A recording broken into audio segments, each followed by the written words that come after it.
Mr. D, why does it say on the internet you have a criminal record? Darling, have you ever seen a swan or a goose near a lake and thought, what's actually stopping me from taking that swan home? No. That would be ridiculous. Well, I have a story to share with you because it's a question we've all asked over on birdforum.net, the go-to place for anyone into birdwatching. It starts with the thread by Big Pixel 33 entitled, Who Owns a Bird? Makes a serious point about wild birds. Who owns them? Why can't you just take one if you find it? Because you'd be stealing living creatures.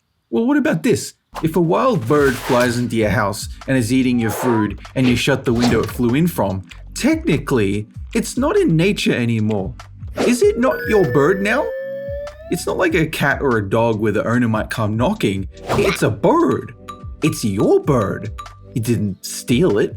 Didn't ask for this, but it doesn't protest. I'm pretty sure it means you've taken a bird hostage. Yeah, it's like a voluntary hostage.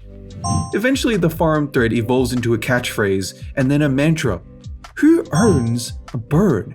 Who owns a bird? And naturally, the conversation asks, well, if we're bird watchers, where better to watch a bird than your lounge room? That's the worst logic I have ever heard. No, it made sense.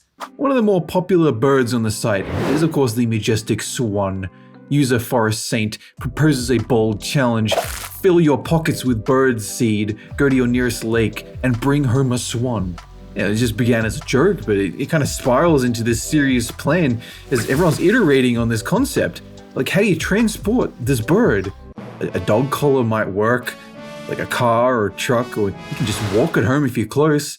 So after consuming all this advice, even I'm starting to think this might be possible. Oh God, don't tell me. So this is the beginning of what would become the Swan Heist. My first attempt, it takes place at a lake down the road. It's a popular jogging and fishing spot. You mean you actually went to abduct a swan? I arrive on the scene. I'm feeling pretty nervous, very sweaty, the dog collar clutched in my hand. So I'm trying to scout the sleekest, sexiest swan I can find to take home. I'm hiding because, I'm still not 100% sure if what I'm doing is technically legal. Yeah, I'm 100% sure it's not. I spread out the bird feed, but the swan doesn't pay any attention at all.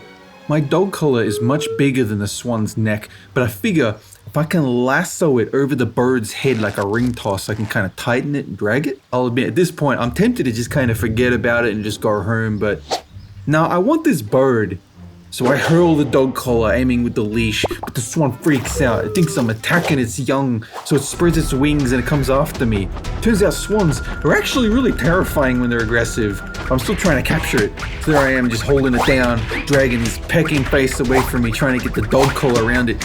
But the collar won't retract, keeps slipping off. It's going honk. The other birds are freaking out. It's honk. It's drawing more attention, and these joggers have stopped it. They're watching me wrestle this swan. Oi, what are you doing? I wave him away like, nah, it's fine. The swan, he gets some pecks in, and they really hurt.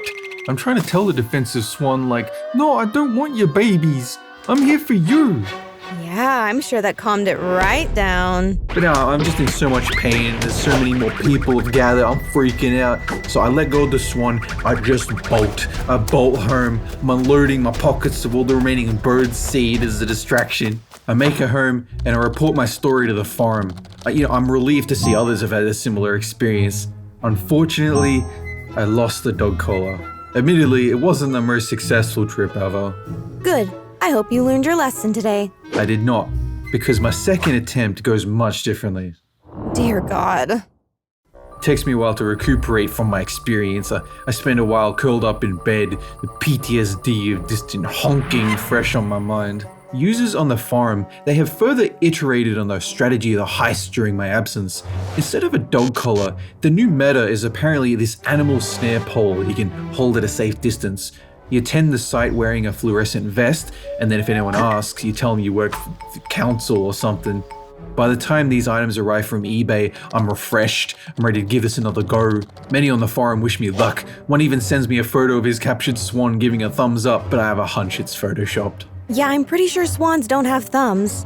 I turn up at the lake feeling much more confident. I don't even bother hiding this time. I corner the nearest swan and go to wrap the lasso around its neck.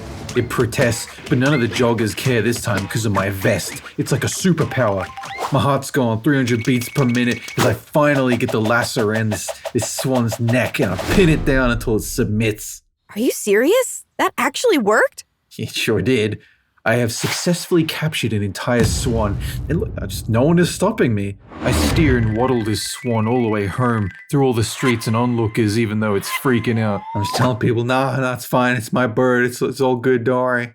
I arrive in my building, I direct the swan to my home, and I lock the door. Mission successful. I own a wild bird. This is amazing. This is horrible. But yeah, I kind of think like, what now? I didn't expect to actually get one. How do you look after these things? What do they eat? This bird is freaking out. It's climbing and crapping all over my furniture. It's hissing so loud it will not stop hissing.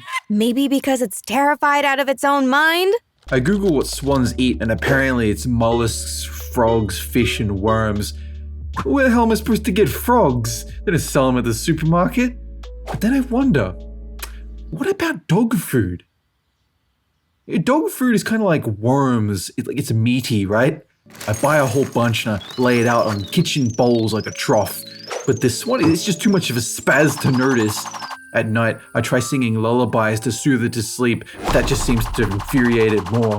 Did you try not torturing it? Maybe taking it home? I did end up consulting the farm to figure out what I'm doing wrong. They suggest the reason it might be freaking out could be because I separated it from its babies. Oh my, you took a mother away from its children? Of course, what do you think I'd steal baby swans?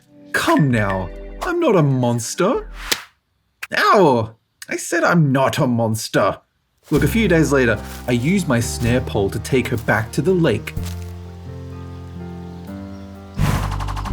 It's a heartwarming reunion between her and her swanlings.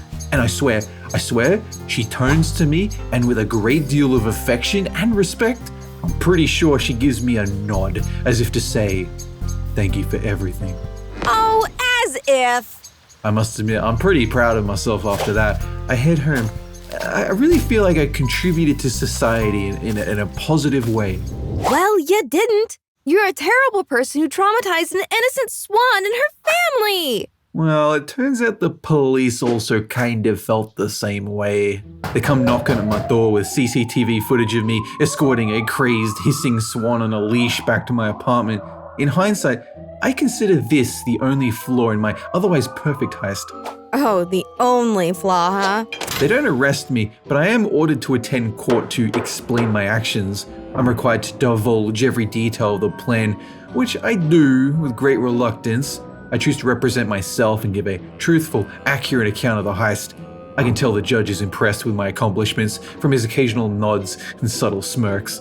He also looks to me with admiration as I refuse to rat out my online collaborators. I take the full rap for the swan abduction to protect them. Yeah, I'm sure they really appreciated your sacrifice. Look, I was only given a $2,000 fine and ordered to stay away from swan parks forever. But throughout the court proceedings, I listened intently and noted that at no time did anyone explicitly say you're not allowed to own a wild bird. So although it was a legal loss, it was in fact a moral victory. I tell everyone on the farm about what happened and what I've learned, that after my court battle, I have learned there is a precedent for ownership of a wild bird. But, well, that's when something happens I didn't really expect. See, people on the farm are like, wait, are you serious? You actually abducted a swan? I thought this was just a meme. Oh my god. So yeah, I stopped following that farm. What a waste of my time. You know what the worst part was? What? It's all the dog food. I bought so much, and it just went to waste. I don't have a dog. You're an idiot. Yeah, cool. That's your opinion. I think it was a pretty clever plan. You know, if I did get a dog, that would be a really easy way to get rid of this dog food. Maybe.